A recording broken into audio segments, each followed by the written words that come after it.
Hi, singers out there. I have been debating about sharing this story with you for a couple months, and I decided that I'm going to. Okay, so a few months ago, I was in the off-Broadway show Emojiland. Let's see. Backtrack. We started rehearsals in early December. I remember thinking, my voice is not cooperating. I would sing notes like, hey, like maybe F's, G's, hey. Notes that weren't hard were really labored for me, and I couldn't figure out what was going on. I sing my song, and the original key had this note that was like, it was like a G, which I can normally hit, but you don't want me screaming G's. I'd prefer a meteor lower range. Every day I did my song, I would do it, and I would feel like, how did I just do a full concert at Joe's Pub? 18 belting songs. And I was like, I could do another one. And I'm doing this one belty anthem, and I'm exhausted. I would finish the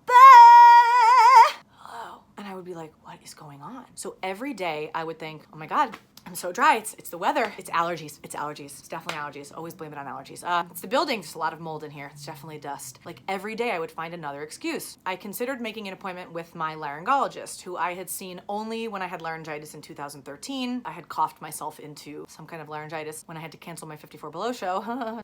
Every other scope that I've had has been healthy. Now, backstory. I, funny enough, was the child who didn't stop speaking. So at age 3 to 4, I had nodules because I talked too much. So I was that kid who was like, hey guys, how's it going? I had speech therapy very early on. Then at 13, I had nodules again. I had and all air. No training, no idea. Finally developed my head voice a little bit in high school. Anyway, in my professional singing career, I had never had a vocal injury. So throughout this process of Emojiland rehearsal, I kept thinking, let me just make an appointment for peace of mind. That's it. But then the next day it would be fine. And I would go, you.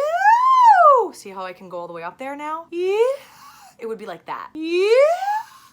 And anyone that knows me well knows that every single day I think if I can't phonate 100%, I'm never singing again. I'm not joking you. And so my friends think I'm the boy who cried wolf because all the time, you're fine, you're fine. The next day after a concert, I'm hoarse, you're fine. I just think my career's over all the time. For some reason, I was hitting these notes like, like a C. I would hit 2 notes at once. And my colleagues told me I had diplophonia, which was producing 2 notes at once. I was like, this is not normal, but I like to sort of make fun of myself. So I'd be like, It's very worrisome when you know your voice better than anyone and it was not operating as I had known it to operate. So anyway, I decide I'm gonna make an appointment on Thursday, January 9th, the day of our first preview. I think I made the appointment a couple of days in advance, just for peace of mind, because every other day, let me just get it checked. So I go to the ENT at 9 in the morning on our first preview. And of course it's morning, so morning voice, and I'm like, this is weird.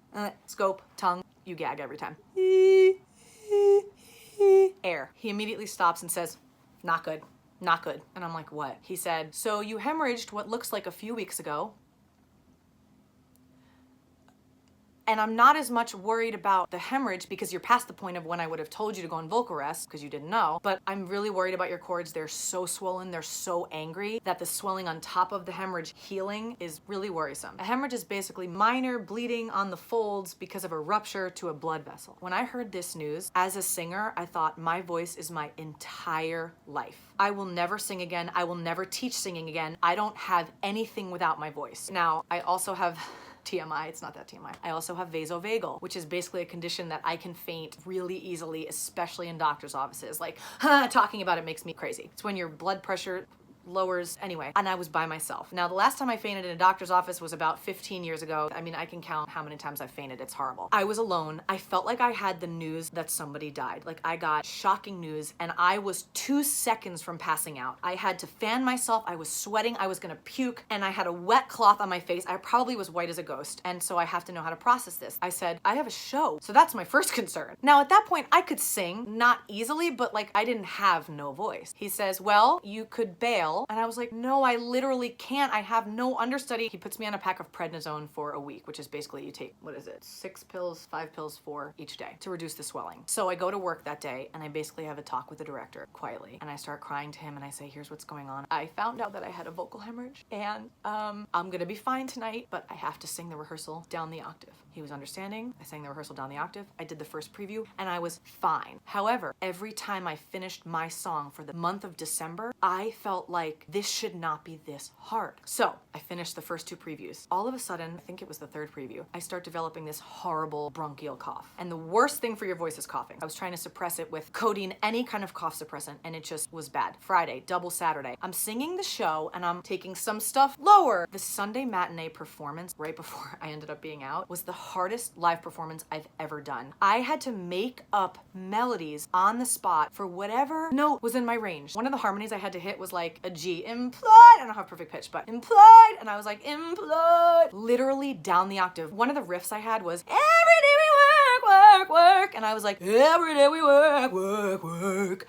In the middle of my solo, because I couldn't leave the stage and just cry because I'd lose my voice more. I sang the song and people wouldn't know, but I was mortified. I was like, I have to get through this song without hurting myself more, but I have to finish it. What do I do? So I was like, I know what I stand for,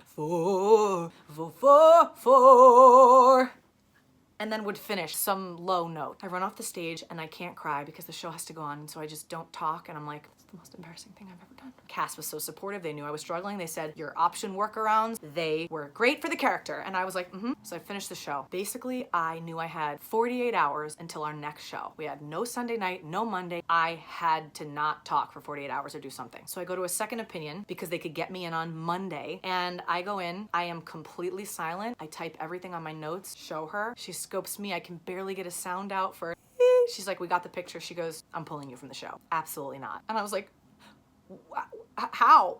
We don't have understudy. She goes, it's okay. Stars that are in their one-woman show, they cancel it. They'll figure it out. Just, what did she say? She said, just surrender to it. And I was like, she was like, the only way your chords can make sound is by banging together. You must be silent. We're pulling you from the show for 2 shows. I was like, okay, Emoji Land is counting on me. They can't cancel. Like, are they gonna cancel and lose money? Like, but there was nothing I could do. So they ended up hiring somebody who played it at NYMF a couple years ago, and thank goodness she learned the show in 24 hours. Thank you, Meghan Kane. Now, what the doctor said was, I could have hemorrhaged from a sneeze, from a cough, because a lot of singers say that when they have a vocal hemorrhage, they feel something click, like, I just hemorrhaged, something happens. Mine, I didn't know. I could have sneezed, I could have coughed. I was under a lot of stress, could have been a factor. She explained, the steroids lower your immune system, caused me to get sick, causing the cough, then the bronchitis, laryngitis. I don't know if you guys know as a singer, but if you have bronchitis or any kind of laryngitis, you know this cough is taking it out. And that Sunday performance, the next sound I made, I knew there would be nothing. So they pulled me from the show, and I'm at home, and she says, no sound for 2 days, okay? So she says 2 days. Now, anyone that knows me knows that I have this obsessive siren that I do. Yeah! Rest it, don't test it. I have to do it. I did not hum, siren, speak for 4 days. So from Monday to Wednesday, I went back to the doctor on Wednesday. The hemorrhage was healing. The swelling went down. She said, wow, this is looking great. 1 more day. So I missed Tuesday, Wednesday, Thursday. I really wanted to be back to not disappoint my cast and my crew. I really wanted to be back for the end of previews and critics before opening night on Sunday. And I was feeling all of this shame and guilt, and my colleagues reminded me that we are athletes as singers. If a football player tears his Achilles tendon, he's out. He has to take care of his muscles, and my voice is my everything, so I had to do what I had to do to heal. And I was constantly reminded by my support system that I did nothing wrong. It was a fluke. It happens, but I truly thought I would never sing or teach again because I couldn't see the other side. So anyway, I have my Friday checkup, and she says that it was like my chords were almost reset, that it would almost be easier for me to sing than it had been the entire process. I looked at the chords. I didn't really know what healthy vocal cords looked like. It was like red and swollen, and then it was just clear and white, and with one little blood spot that was still healing. She was like, you can go back in today, no problem. So I went back, had a little rehearsal, tested out my voice. I had so much anxiety that day going back. I just felt like I didn't know how to sing anymore. I knew how to sing, but I was afraid of any sound I would make. Now, 3 months later, there are still days where I'm like, I hemorrhaged again. So I went back, and through the run of the show, I felt almost 100%. And I couldn't believe that 4 days of no speaking, I was back to normal. So I just wanted to share this with you to tell you that that I got through it. It happens to a lot of singers. I have a lot of friends who have had vocal injuries, whether it be nodules, polyps, hemorrhages, pseudocysts. There's no shame in that. And that's what I had to learn. My friends were so supportive. Now, some vocal hemorrhages require surgery. Thank goodness mine didn't. I needed 4 days off. I've had a couple colleagues who have had surgery from their polyps and hemorrhages. So everyone's different. Take care of your instrument. I hope you're staying safe and